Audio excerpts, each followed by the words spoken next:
I want to tell you a story. I wish I'd written it, I didn't. A guy named John O'Reilly wrote it. It's entitled The Sculpture. It goes something like this. There was a child who sat playing in a toy box. The child was bored with a vast selection of pre-made toys. So he decided to build something on his own. And he began with some alphabet and then some numbers on a box as a foundation. And then he added rings and things and a host of other things. And a sculpture began to take place.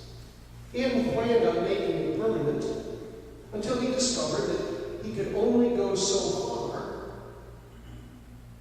and then all that he had done would come crashing down. Now, not wanting his hard work to be in vain, he started nailing and gluing and cutting and pasting, doing whatever else was needed to keep it from falling apart. It really made no difference what he used or what he added, whatever was handy, whatever stuck, he simply used it. Whatever suited his fancy. What is it? His father asked. I don't know, he replied. And he continued playing. All through his childhood, and then on into his adolescence, he would work on this sculpture. He added a roller skate, a hula hoop, if you remember hula hoops.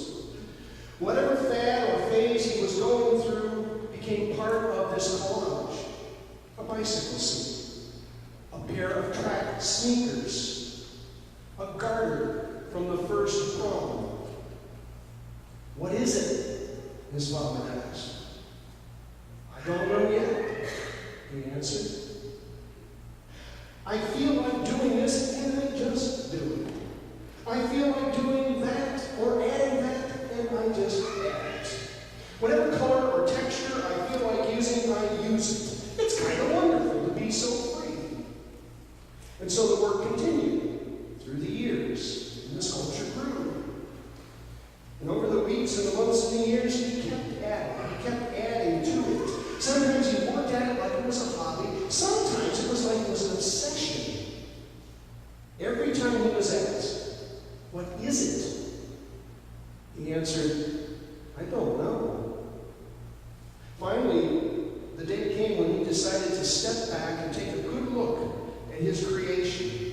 He studied it from every angle, looked at it from every perspective, carefully assessing the totality of so many years of his effort.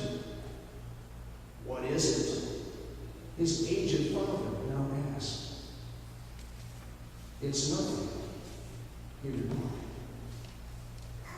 And the sculpture collapsed of its own weight. The sculpture was the life that reflected in the boy and later reflected in the man. It collapsed under its own weight because it lacked the proper foundation. Now today, Martha, in the text that we just read, reminds me of the boy in that story. She's doing and going about what she's expected to do by so many people, and she is distracted. We come to this story, and Jesus has just revealed, in an encounter just before this with a lawyer, he has just revealed and expanded the whole idea of what it means when we say, who is my neighbor?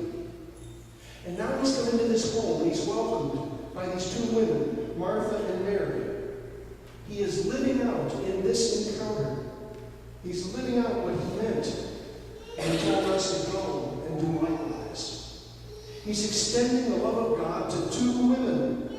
He's on the road extending mercy, teaching the attentive Mary.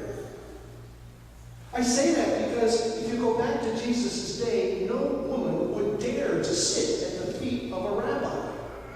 You didn't do that. You tended to your domestic duties. Only a man would be taught by a rabbi. But Jesus not only allows this to happen, but he encourages it. When Martha takes offense, what did he say? Mary has chosen the better part.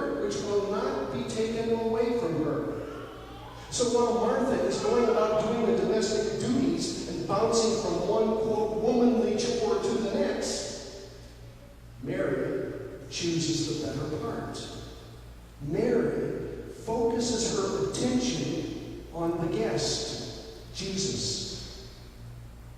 He's the only thing we need. He's the better part. He's the one who teaches Mary. He's the better part. He's the one who would teach all who would follow him. You see, in Jesus, we receive the solid foundation for all we do in life. He is the only reason for what you and I do with our daily lives. If last week was about doing, and it was, this text provides the balance. It provides for you and me the foundation for doing. And the foundation for what we do as Christians is spent learning at the foot of our Lord.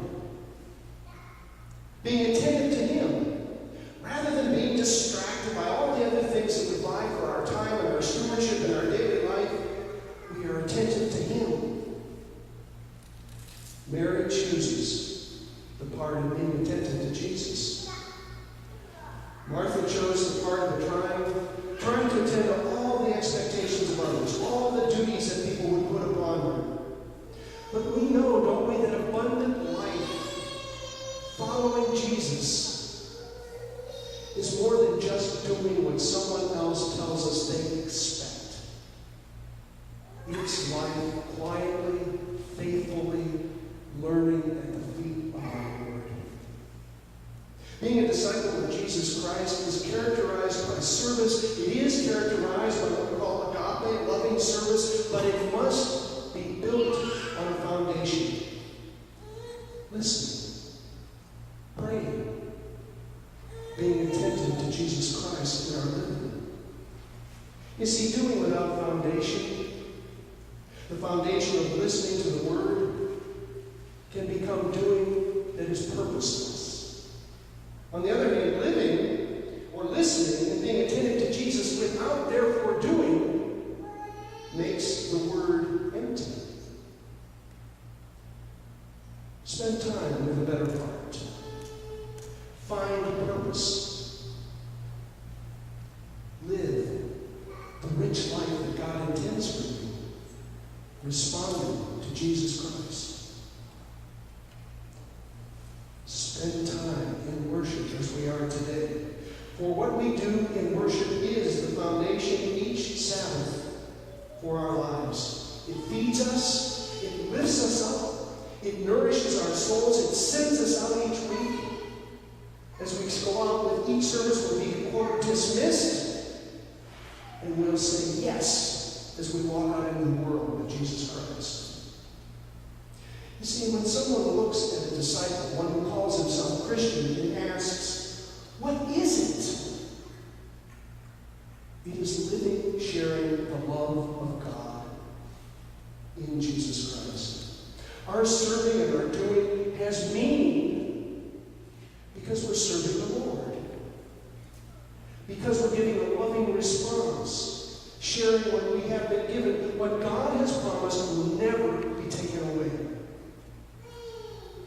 Paul wrote of this one thing that will never take it away when he spoke to the Colossians. Let me read this to you. Paul said this: when you were buried with him in baptism, you were also raised with him through faith in the power of God, who raised him from the dead.